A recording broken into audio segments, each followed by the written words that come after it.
think the book Wishtree was challenged? Hey, Courtney. I don't know, because it was naughty. Get it? Knotty? Oh, yeah, that's a good pun. But no, it's because some sap doesn't understand science. Get it? Tree sap? Hello, and welcome to Moms into Literary Freedom, Where a couple of moms fight back against groups trying to control what our kids can read. with each episode focusing on a specific book that has found itself on the chopping block of censorship. So if you liked those cheesy tree puns, then you should definitely read Wishtree by Katherine Applegate, because it is full of cheesy tree puns. Actually, Full of them. just full of cheesy jokes in general. Some of them are tree related, some of them are not. Yeah. But, it's really funny because he's got to explain the joke like we did. Yeah. Well, I'm going to refer to the tree as they. That's true. As a they. I'm going to piss some people off and, refer to the tree as a they, them, because that's what got this book challenged anyway, right? Yes. It's a, hold on, how do you say this? Monoecious tree. Yeah. No, is that what monoecious means? Says the science teacher who's supposed to know this. Or is it dioecious? Yeah, well, if you read the first chapter, I think it tells you, right? That's the line. It's like that a got chapter 3, I think? So it's 5. So it's an oak tree, a red oak tree, and they go by the name Red. So I'm just going to read the whole chapter because it's short. Okay, go ahead. Yeah. It says, names aren't the only way we differ from crows. Some trees are male, some trees are female, and some, like me, are both. It's confusing, as is so often the case with nature. Call me she, call me he, anything will work. Over the years, I've learned that botanists, those lucky souls who study the lives of plants all day, call some trees such as hollies and willows dioecious, which means they have separate male and female trees. Lots of other trees like me are called monoecious. That's just a fancy way of saying that on the same plant, you'll find separate male and female flowers. It's also evidence that trees have far more interesting lives than you sometimes give us credit for. Awesome. Yeah, so you were right. And that's something that, one of the things that I love the most about this book is how it's just laden with scientific facts, like monoecious and dioecious. Yes. And as, whether you're a third grader, which I think this book is, I think suitable. Yeah, I would say, like, Absolutely. if you're like a budding reader, like you're just getting into reading like real chapter books, like this is a perfect book to read. But at the same time, I'm 37 and I loved it. I love this book too. It's so hard to find books where it's like that it's good for an 8-year-old and a 38-year-old. Like that's a really hard thing to do. And I'm reading it, and I remember as a child, I would read books, and that's how I would absorb information better than anything else. Now I read stuff and I immediately forget it. But back then, I was literally a sponge. Right. So I would read this, and it would be ingrained in my brain what dioecious and because monoecious a talking is. tree told you. Right. And it wasn't just that. Like, it was full of other facts. And I would go back because, I'm reading it as an adult now. So I'm like, is that true? And I would Google it. And I'm like, yep, that's a fact. Yeah. Like all of it is. This book is peppered with so much educational value. Mm-hmm. Yeah. Like, as a science teacher, I would even, you know what? I swear to God, I'm not just saying this. Like, if I were to ever go back and teach biology again to high schoolers, we would read this for a unit on plants. Yeah. Because it's so cute and entertaining and just scientific, and they would learn so much, and we could even like do a project that goes along with it, because like that's what learning is supposed to be. You're supposed to have fun while you're learning, and obviously the evidence exists, not that it matters, but the evidence exists. Like, the more engaging and the more fun something is, the more successful students are, which brings us to the thing that we bring up a lot on this podcast is like, isn't that what we want? Like, we just want our kids to be successful, right? But we have to ban this book now. Right, because it has what people are considering a trans or... Yeah, it's a trans tree. A trans tree, which it's not. It's just science. Yeah. Like, this is science. So speaking, I'm just sort of like flipping through the book. Speaking of science, on page 174, a crow named Bongo, which we'll explain why his name is Bongo in a minute, but a crow named Bongo says... that he's talking about like chopping trees down or something, and he says, more sunlight, the nerve. How about less oxygen, people? Less beauty. So just like the hinting at if you get rid of trees, then you're also getting rid of oxygen. Yeah. Right? Which is a very important part of photosynthesis, which is a huge standard in biology. Photosynthesis is a word that's in the book as well. Oh, yeah. Yeah, in the beginning I remember. And I also remember Red discussing how much oxygen it has produced in its lifespan. Yeah. So it's throughout the whole book, it's, photosynthesis and more.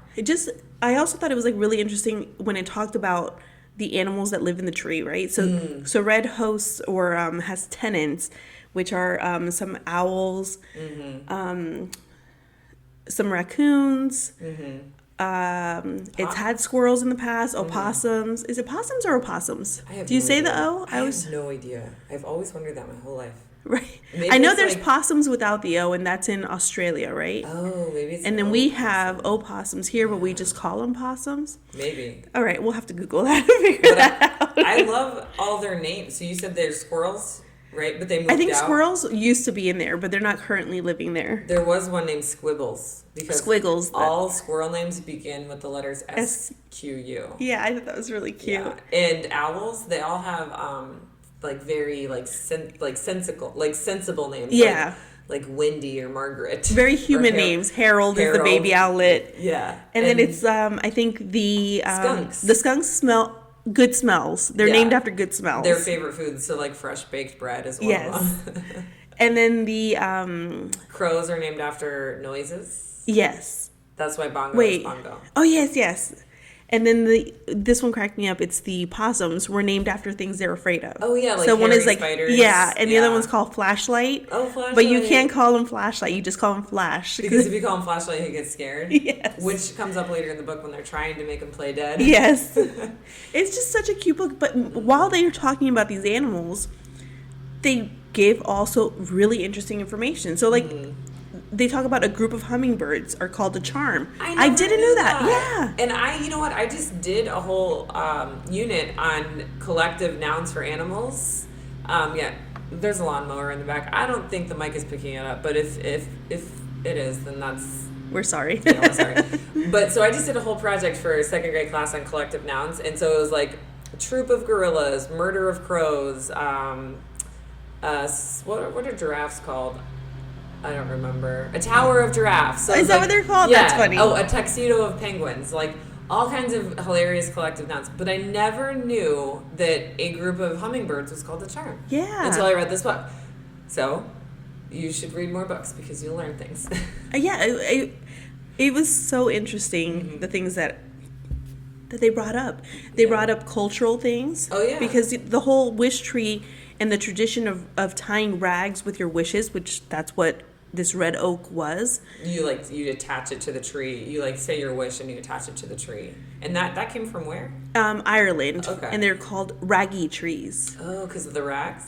Yeah, because of the rags. And they're usually not red oak trees. They're hawthorns? Yeah, like an Irish tree. Yeah. Yeah. But the girl that started it in this story was from Ireland, and she said, well, it's not Maeve. It's not a hawthorn. I'm not sure if it's a hawthorn, but it's not a hawthorn, but she'll do. Yeah. And so Maeve turns out to be a pretty big character because she was an Irish immigrant who moved in, and then from her lineage came the Karen, Francesca. And her name's Francesca, but she's a real Karen in the book. Yeah. But she ends up coming around, but throughout the book she wants the tree chopped down. Yeah. And everyone, some people are upset about that because it's been around for hundreds of years. Yeah. And Wishing Day has been around for hundreds of years. And that's kind of where the story starts, right? And Francesca is constantly saying that she's not a sentimental person, but I think there's also clues in the book that kind of hint that she's all talk. Because even though she hates the wishing tree and all the people coming to, leave wishes and the litter it causes afterwards, she also puts out a ladder.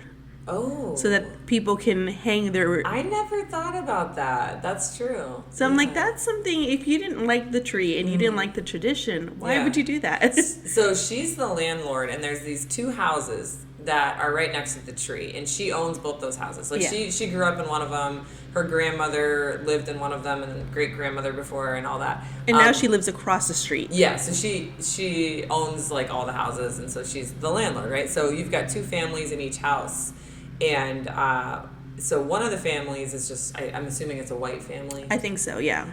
Just from context clues, Right? Because the other family is a Muslim family, right? Yes. Again, from context clues, and they have a daughter. What's the daughter? Samar. Okay. And they just moved. They're new to the neighborhood. New. Yeah, and she doesn't have any friends. And she comes out and she like sits under the tree, and the tree hears her say something like, "I just want a friend." She makes a wish. I think she ties a ribbon. Okay, even though it's not wishing day. She does it anyway. And she comes out like late at night and hangs out at the tree, and like the animals, all the animals around that live in the tree, like find her so like peaceful that they'll come around her and they're not afraid of her. Yeah. And Bongo the crow like says hello to her every morning. I actually have a quote I want to read about that, because that was one of the parts that like really, I don't think I cried at this part, but I did cry at some of the other parts. I did too. Okay, so it says, as it grew warmer, Samar would venture out in her pajamas and robe and sit beneath me on an old blanket spattered with moonlight. Her silence was so complete, her gentleness so apparent, that the residents would crawl from their nests of thistledown and dandelion fluff to join her. They seemed to accept her as one of their own. And then the tree goes on to say, and Samar, every spring night, reminded me that there is beauty in stillness, in grace, in acceptance. Which, so cute. I know, it's so nice. Like, this is the kind of book that we're challenging. And it has so many cute things. Like, I have also highlighted where he's talking about, she is talking about, they are talking about the hollow that they have, right?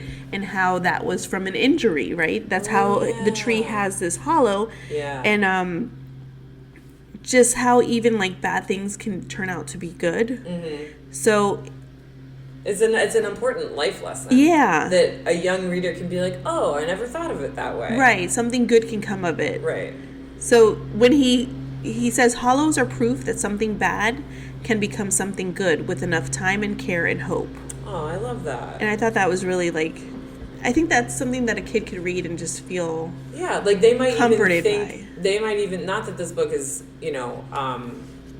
this isn't a trans book. No. Like, there are books out there that they don't have even mention trans it again. characters. Yeah, but this is not a book that features a trans character. It features a tree. That's it, yeah. But let's just say that a trans child is reading this book. They could read what you just read and think, oh, maybe I feel bad now, but as with time, things will get better. Right. Or something. I don't know. There's lots of positive things that can come from this book.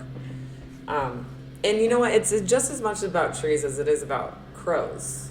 Yeah. So one of the other main characters is a crow named Bongo, and the tree, Red, goes on to say, corvids don't give a flying tail feather about height. And then they say corvids is just a fancy name for birds like crows, ravens, jays, and magpies. And then they go on to tell you about what they do and how they bring gifts and little trinkets to people that they like, and how smart they are, which is really interesting and true. And how they share information through generations. I thought that was such an interesting fact. Yeah. I was telling my 22-year-old about that. I was like, yeah, it's so interesting. She's like, they really do that? I'm like, yes, I looked it up. They really do that. She's like, that's so cool. I know. That is something that is really cool. A lot of different animals can pass on things I was writing a project for third graders about horses and wild horses, and I read that some horses can or all horses know if something's poisonous because it's been passed down. So it's we don't eat those flowers because we know those are poisonous. So they don't eat them because they just were born knowing that they're poisonous, which is just insane. Right. It's crazy.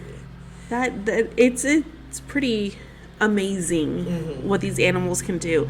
And like I said, that's what I liked about this book. They just kept peppering in this information in such a way that you just read it, pick it up, and it didn't feel like you were learning something, but you were. And one of the overall themes here is acceptance. And of course the narrator is the tree, and the narrator says, over the years many families had called those houses homes. Babies and teenagers, grandparents and great-grandparents. They spoke Chinese and Spanish, Yoruba and English, and French Creole. They ate tamales and pani puri, dim sum, and fufu, and grilled cheese sandwiches, which I only know what 4 of those things are. Different languages, different food, different cuisines. That's our neighborhood. Wild and tangled and colorful, like the best kind of garden. Yeah. And she, or they, I keep wanting to call the tree she, but too. You can. Yeah, He. she doesn't care. They don't care. But they always say messy garden, like we live in a messy garden. We're transplants in a messy garden. Yeah. Because we are all different. We all come from different places. And so this theme of acceptance is very strong. Yes. Which I think might piss some people off. Yeah, I think so too. Yeah. And that this is where we're introduced to to the hate that Samar experiences.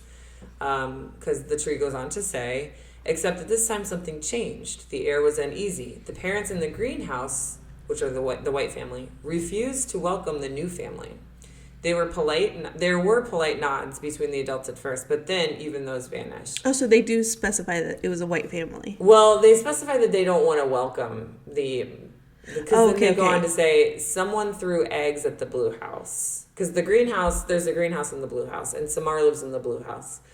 One afternoon, a car passed by filled with angry men yelling angry things like Muslims get out. Sometimes Samar would walk home trained by children taunting her.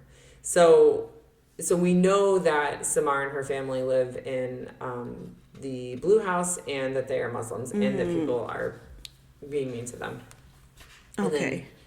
And then it says, what was different this time? The headscarf that Samar's mother wore, or was it something else? And then that's when they talk about the hate crime that happened.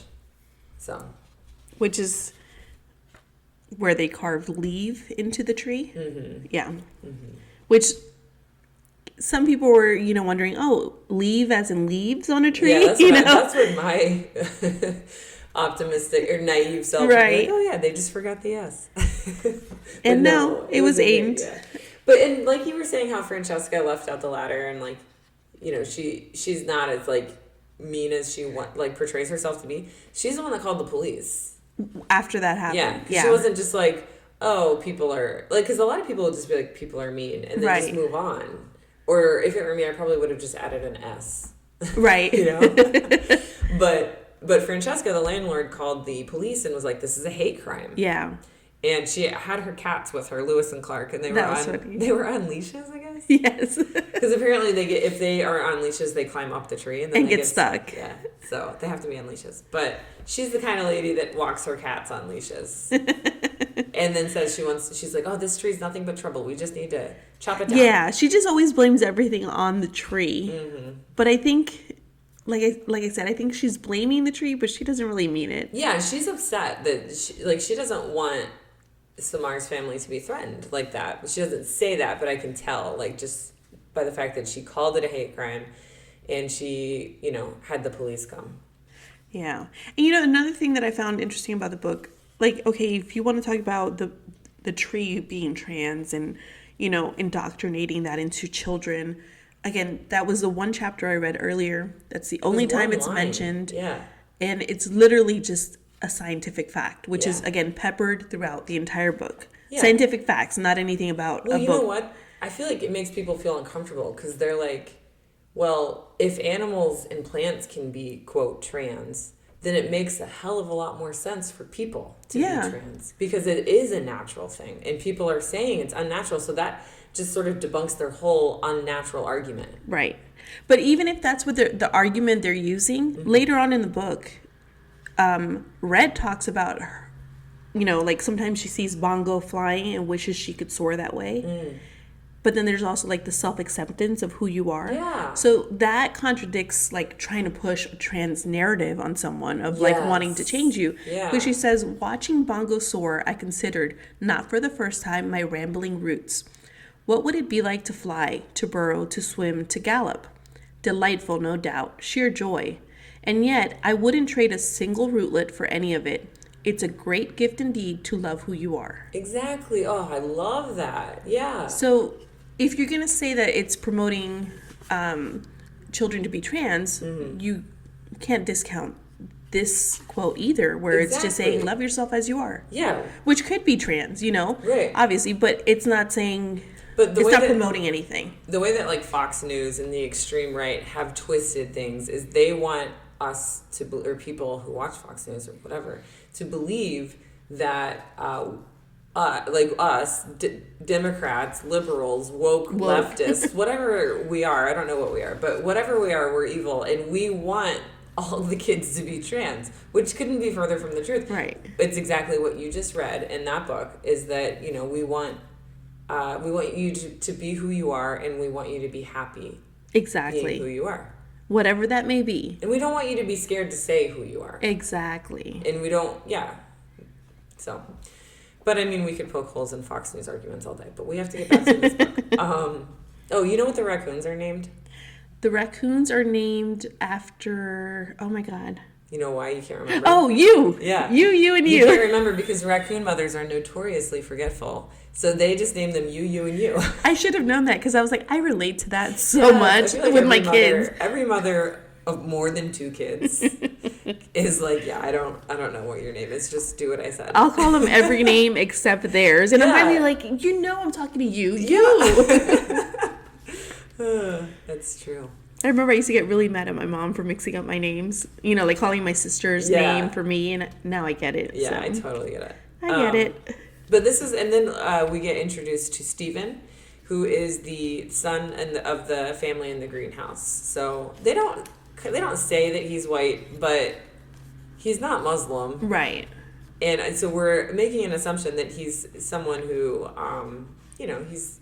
he blends in with everyone else, I guess. And I don't know. So anyways, but Stephen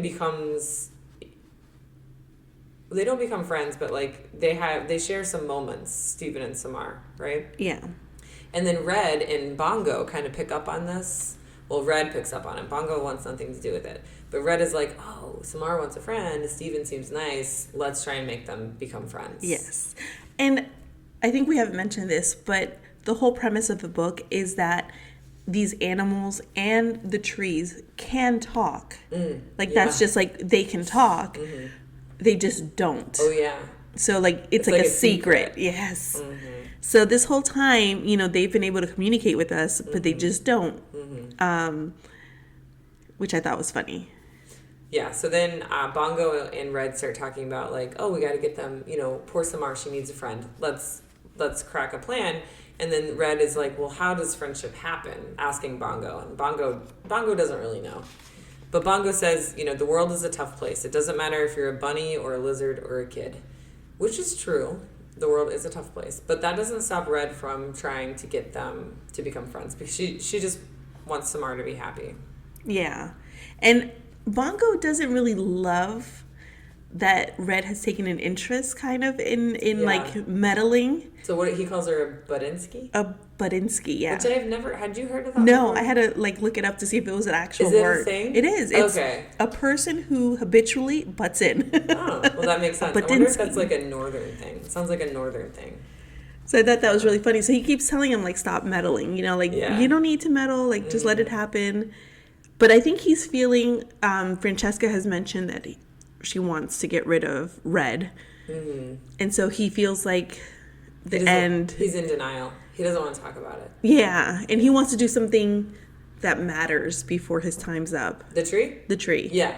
Sorry, you keep going from he to she. Yeah, I'm sorry. Which is fine. Because Bongo is a he, I think. No, Bongo's a she.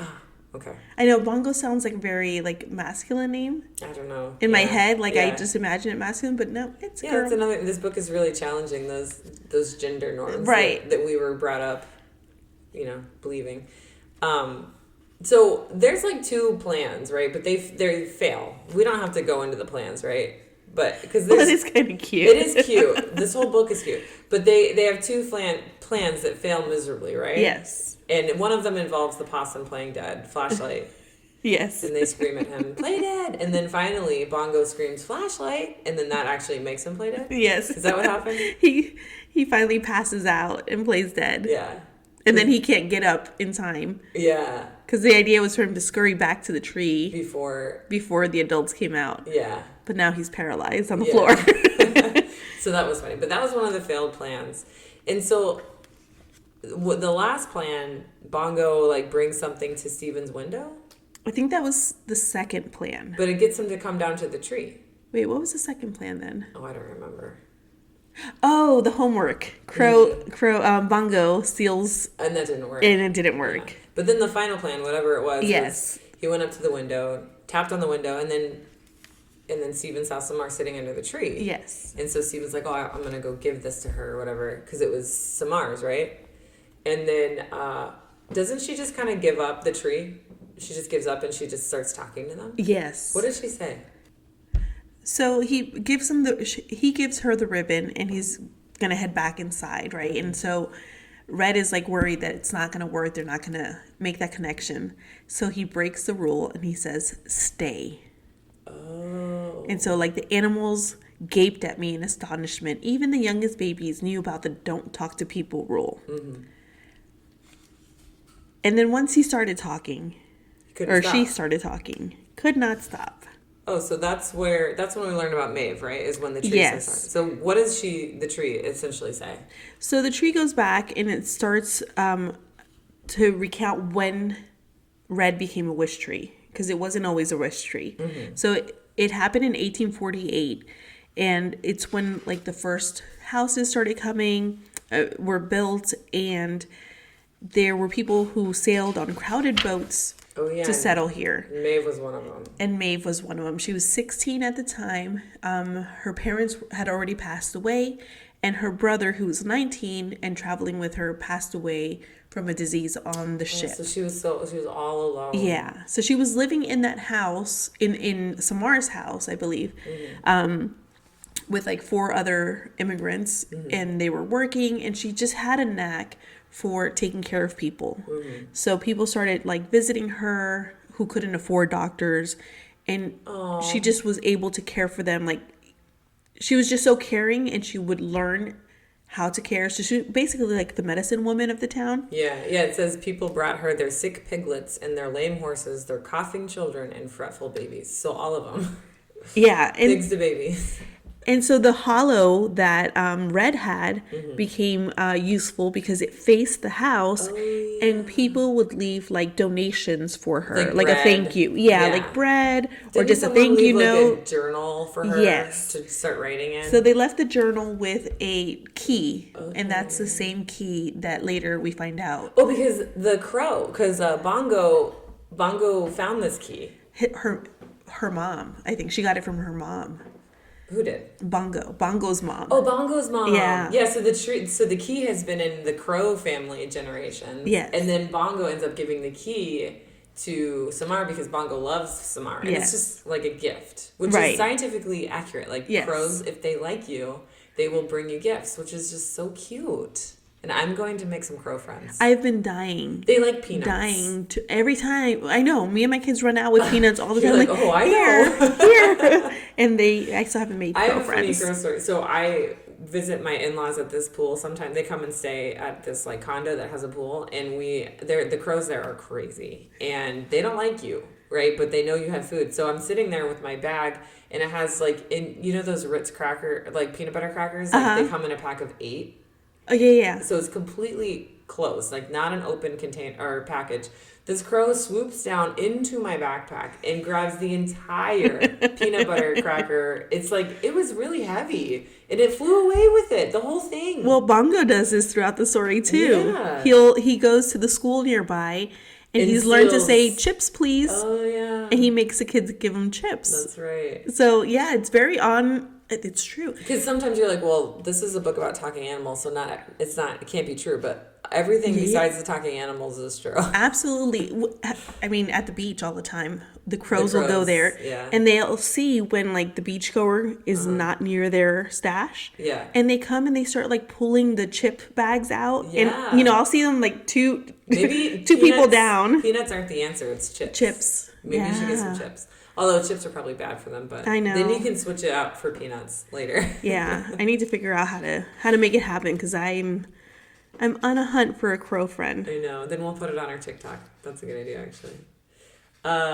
So yeah, that the hollow was where they would put gifts. Right? Yes. And Maeve was all alone. Remember, she never got married. Right. She was single, and so she finally decided to make a wish. And one day she wrote on a scrap of cloth,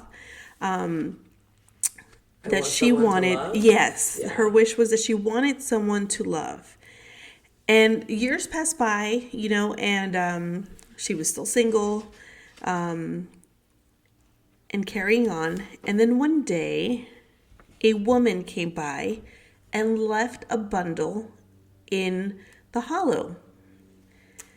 And so Red thought it was just another, thank you offering. Of bread. Yes. Yeah. But as soon as I read the word bundle, I was like, it's a baby. Me too. I was like, I know what this is. I was so excited. I think this is the first time I cried.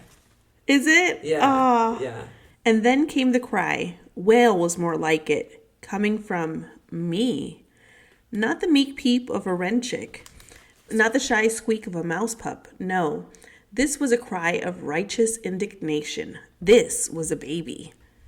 Oh, and then we find out that it's the baby is Italian because the note that is attached to her blanket is in Italian and she can't read Italian.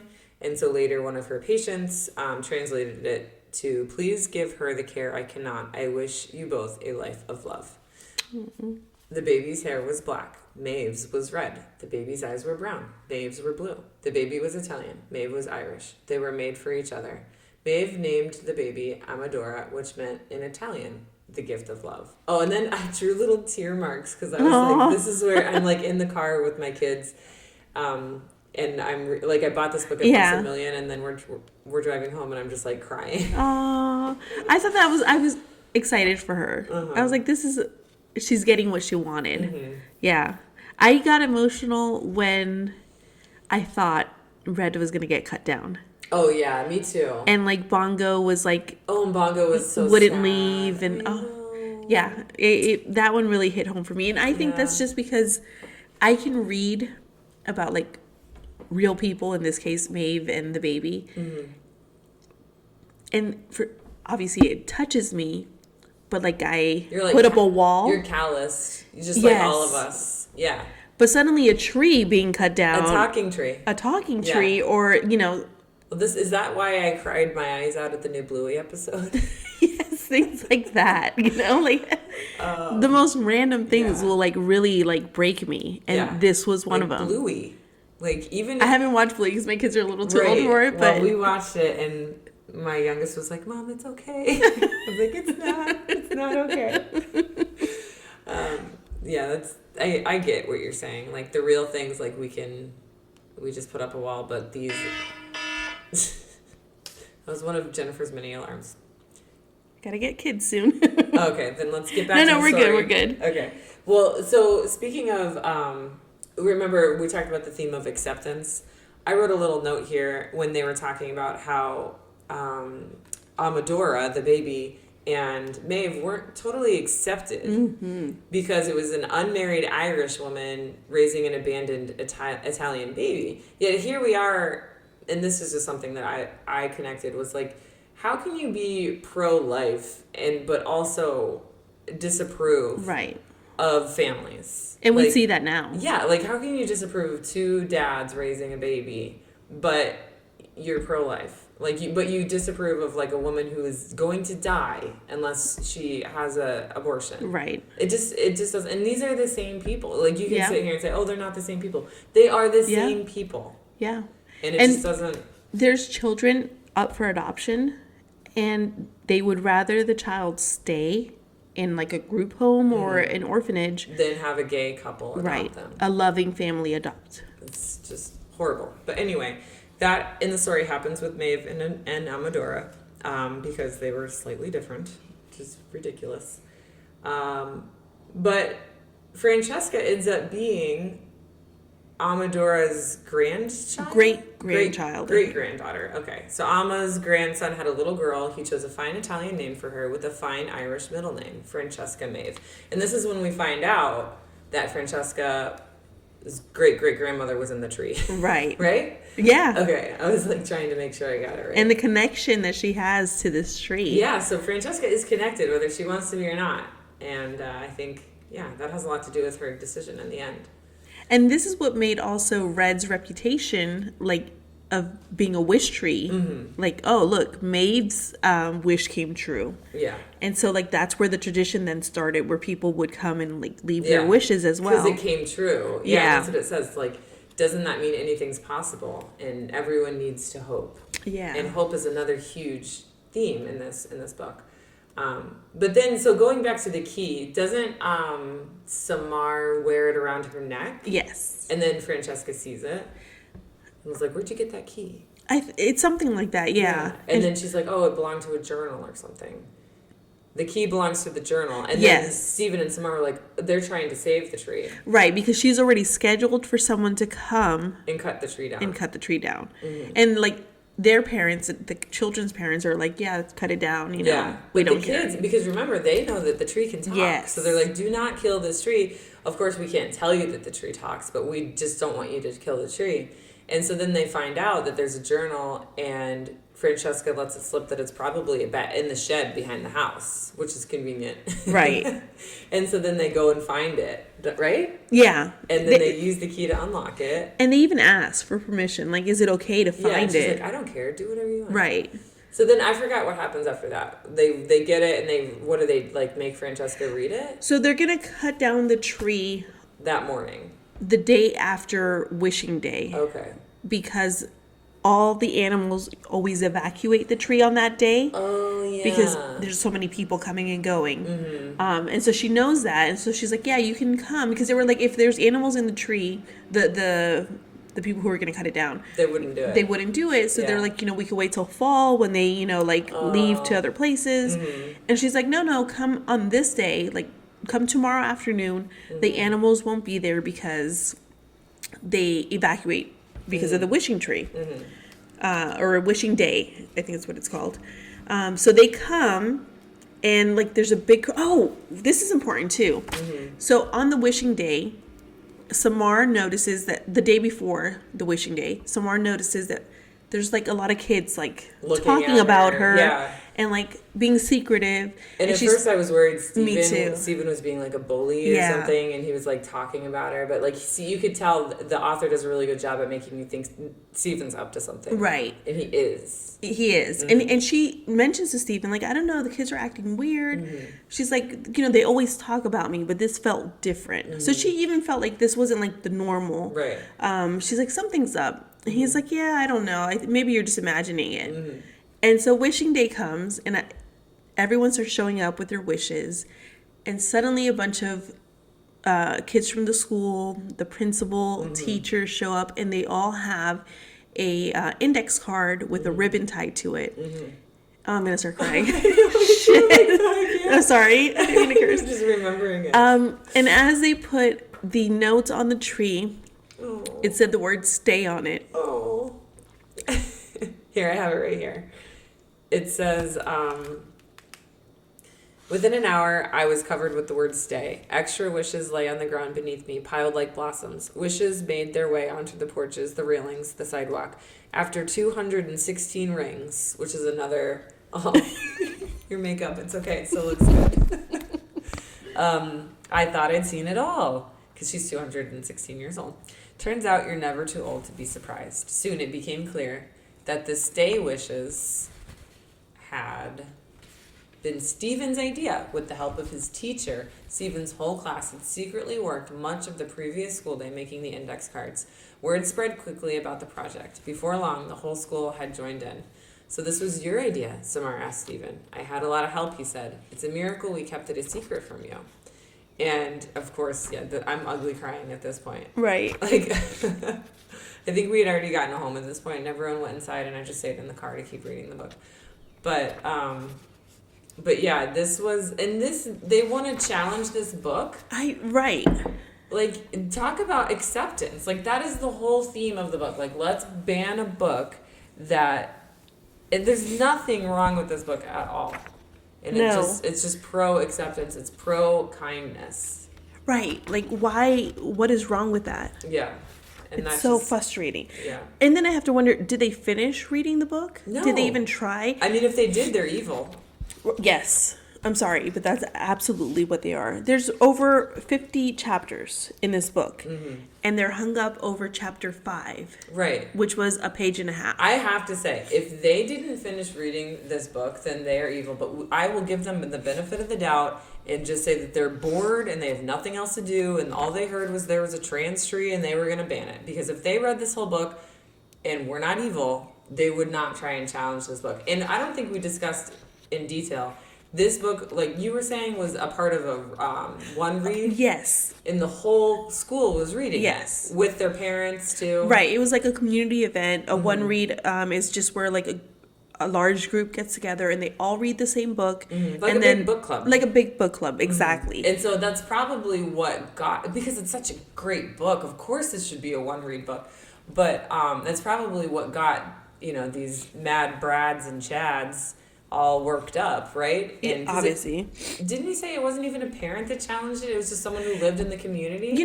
This happened. I saw this story last month, and I thought it was someone who wasn't a parent, and I'm not 100% sure. Okay. But you know how it is. Once one person brings it up, and it's like, oh, well, it's a transgender book.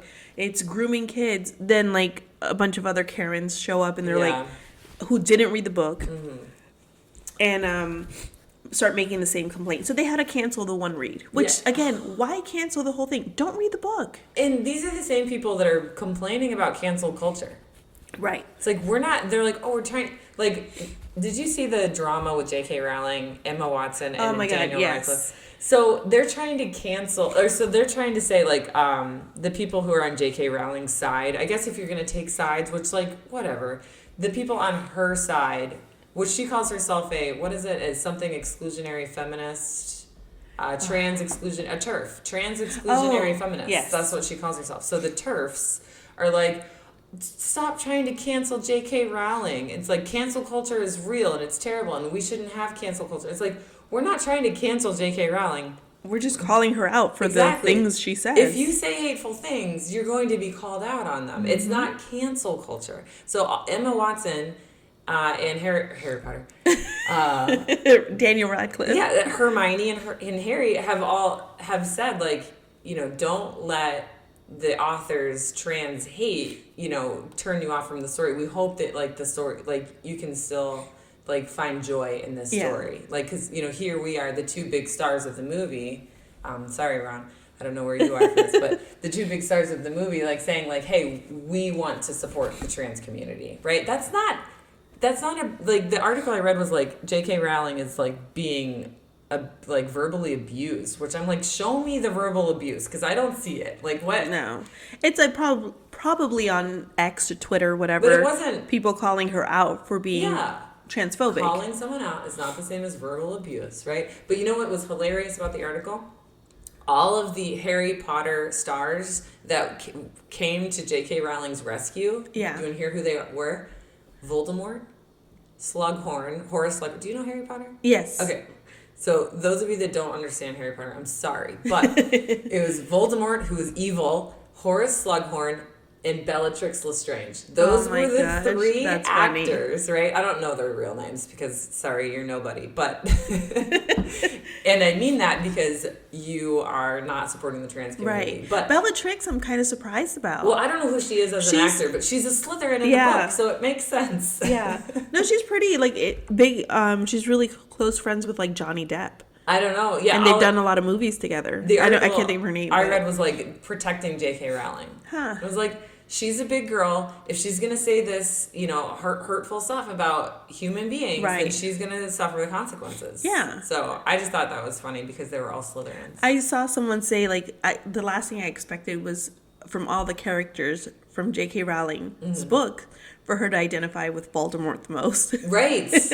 Did she say that? Someone said that, on a... Well, it makes sense because the guy who played Voldemort is her biggest supporter when it comes to these trans issues. Which stop talking about it if you're so, because I think her platform is she was a victim of SA or something. This is a junior episode, so we can't go too much into it, I guess. But that's her platform, so it's she wants to just I don't know what she's trying to do. I just thought the whole cancel culture thing was very hypocritical. Yeah, and I have to say this too. This bothers me a lot when people talk about trans women, right? Not being real women, you know, and so they're offended by things like birthing person instead of mother, or I think another thing is chest feeding menstruating person, or like chest feeding instead of breastfeeding. Like, I mean, so when they speak to someone who is trans and has had a child, apparently I saw this somewhere, and like when they're speaking to the trans person, they don't say breastfeeding, they say chest feeding. Right. But that's the term they use with the trans person only. Mean it's not all have to say chest feeding. Yeah. Exactly. And then on top of that, I'm just like, I have never, like, my motherhood has never felt attacked. Yeah. Or I've never felt less motherly because a trans woman is also a mother. Right. Or because they're called a birthing person. Exactly. Oh, I'm sorry, a trans man would be, right? Yeah. Well, I don't know. No, I think you were right the first time. Trans woman. Yeah. A trans woman.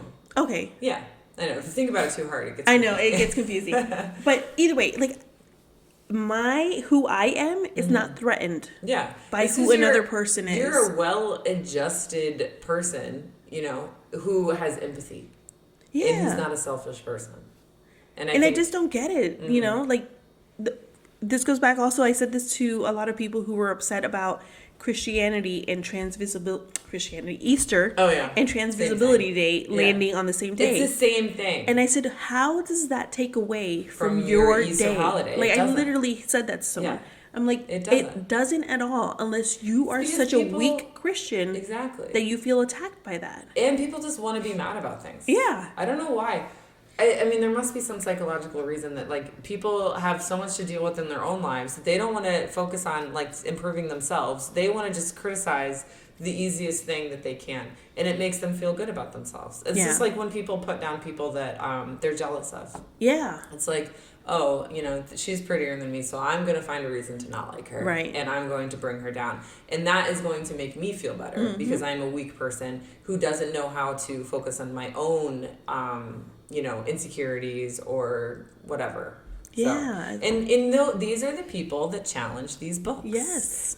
And that's it. That's it, plain and simple. But, so yeah, that was the best part of the book, is when they all wished to stay. Yes. And then that's when Francesca finally, she's like sitting on the porch as this is happening, like crying into the journal, like she's realizing. Yes. She's like, oh my gosh, my great grandmother was in the tree. But also another thing that happened to that too was when the tree cutters show up. Oh yeah. And like the cops are there because they've, like, you know, how do you say that? I know what you want to say quarantine, but I know what you're barricaded the tree to, you know, give space, and all the people who came to leave wishes are there, and, you know, everyone's there paying attention. There's no animals in the tree, and even with a large crowd, here comes Flash, who makes his way through the crowd and climbs the tree. And this one got me. That was another one when I was reading this whole thing that I was like bawling. So he makes it to the tree, and so his mother comes, you know, like, oh my God, my baby, climbs the tree too. And then Harold, the little owlet, you know, flies to the top of the tree. And of course, Bongo was already in the tree. Yeah. Because Bongo refused to leave Red alone. Yeah. Which again was so... Another thing that made us cry. Yes. So all the animals come back because they had already left. They knew Red was getting cut down. Yeah. So they had moved into other trees in the neighborhood. And even Red was like, I'm glad they're going to stay in the neighborhood. But they all come back to the trees. Aww. And so Francesca's reading the journal, and she's learning about it. All these animals come back, and they're all, like, on one single branch, like, all together. Oh, yeah, there's a picture in the book. Oh, that's right. And, this book has beautiful illustrations. And then Francesca, the cats. Yes, the cats get away from Francesca, and they run up. And there's even, like, this cute little part in the book where I think it's Harold asks his mother, like, should I be worried that the cats are here? Because, you know, they're prey. Yeah. And she's like, well, normally, yes, sweetie, but today's a special day. As a rule, yes, said Agnes, but this is a special circumstance. Aww. So they're all on the same, acceptance. Yes. Yeah. And they're all working together for the common purpose of saving this tree. Yeah. And so then that's when obviously Francesca finishes reading the book. She sees how amazing, like, what the animals are doing. Obviously her kittens are in the tree. And Red is saved. Yeah, that's it. And then she's like, I can't cut this tree. Yeah. Yeah. And, like... Oh, and there's something about, like, the plumbing and the pipes. She's like, I don't care how much money it costs to divert the pipes, because that was one of her excuses, was like, the tree is messing with the plumbing and the houses. So she's like, I'm going to work with the plumber and we're going to figure out how to keep the tree. It doesn't matter, like, how much money it costs. And then she also speaks with the city or state to get protected. Yeah. Oh my God, I can't. Conservation status. Thank you. Yes. Yeah. Such a good book. Yeah. It was really... I personally think this is a book that should be mandatory reading for every child and adult. Like, this is something that everyone should read. Especially adults. Seriously. Yes. Like, politicians need to read this book. Yes. It was so well written, so informative, so... cute. So cute. Yes. The illustrations are adorable. It was witty, too. It was clever. It wasn't like, because I've read some kids' books. I'm like, oh, this is terrible. But no, Katherine Applegate is amazing. Yes. She actually wrote The One and Only Ivan. I haven't read that one, but I know it's a popular... Your son likes that book, right? He read it, and then there's also The One and Only Bob, The One and Only Ruby, and The One and Only something else. It's like all the characters that live in this like mall zoo. Oh, okay. So the gorilla lives in the mall zoo, and then the baby elephant lives in the mall zoo, and then there's a dog named Bob. And then there's a movie, which is talk about crying. That would make you cry too. Okay. I don't think that book is challenged, but if it is, we'll cover it. But The One and Only Ivan is a Newbery Medal winning book. I think she won the Newbery for that. But she also wrote Otter. Otter, yes. Odder, but it's about an Otter. Yes. Okay. And because he's odd. Oh, okay. Oh, I can't wait to read that one. That one I think is written in verse. Okay. So it's like more of a poem. Yeah, those are the only ones that I knew about. And then there's Crenshaw and Willowdean, but I'd never heard of those two. But I got to read all of these because it just made me feel so good after reading it. Yeah. This book, one of those books. What's the word for it? It's cathartic. Yes. Yeah. Oh, and then she writes a letter at the back, which an author's note, which I'm not going to read, but it's just like, it's such a nice little note, I'll read the last word. It says, it's the welcomers who will open wide their doors and say, come in, you belong here with us. This is a place where stories are safe, which is why we do this podcast, I think. So. Well, I love that. Mm-hmm. And just on a side note, how cute would it be to read this with your kids and then all write a wish on a little scrap and go and tie it to a tree? I love that. Right? Yeah. Like, that's my plan to do with the kids. Oh, yay. And your kids are much older. They're like, Mom. And I'm going to make them do it anyway. I'm going to make mine do that too. They always hate when I make them do stuff, but later on, they're like, I really love that, years down the road. So I'm like, you'll hate it now, but you'll like it later. I know, I had to explain that to my husband. I'm like, they look miserable, but I promise they'll like it later. And I can say this with certainty because my oldest child is a grown adult now, and she lives for these traditions. Aww, and she likes to do it with her younger siblings too. Oh yeah. And so she's cute. like I do a birthday thing where I wake them up every morning with a cupcake. I saw that. And that's so cute. She's like, Mom, I don't care if I'm 80, you're still coming to do it. I do and I'm like, girl. Similar. I can't wake up early, but I make them little magazine posters. Oh yeah. Oh, I love that. Yeah. I saw that. Yeah. And so my husband's like, are you going to keep doing that? I'm like, well, I don't know if they want me to. And they were all like, yes. You need to do it until you die. Yeah. I'm like, oh, okay. Yeah. So this year it's all going to be Harry Potter themed because they're really into Harry Potter. Oh, I love that. My other daughter was really into Harry Potter, which is why I know so much about Harry Potter. Mm-hmm. But she's kind of dropped it a little now, and she's very much into Hello Kitty. Oh. She's 19, by the way. Well, Sanrio is great. All the Hello Kitty is one of many Sanrio characters. I could talk to her about all of that, but she just likes it because it's pink and cute. So she wants to own everything. Okay, well, she's such a girly girl. All the other Sanrio characters. Yeah, but we should probably stop talking. We're at the 54-minute mark. So, anyways, make sure you pick up Wishtree by Katherine Applegate, and remember, don't ban books. Ban bigots. This episode has been engineered and mixed by your hosts, Jennifer Mendoza and Courtney Green. Thanks for listening, and be sure to follow us at MILF for Books. That's MILF, the number 4, books, on TikTok, Instagram, Threads, and X or Twitter or whatever you want to call it. And don't forget to help the show by rating us wherever you get your podcasts.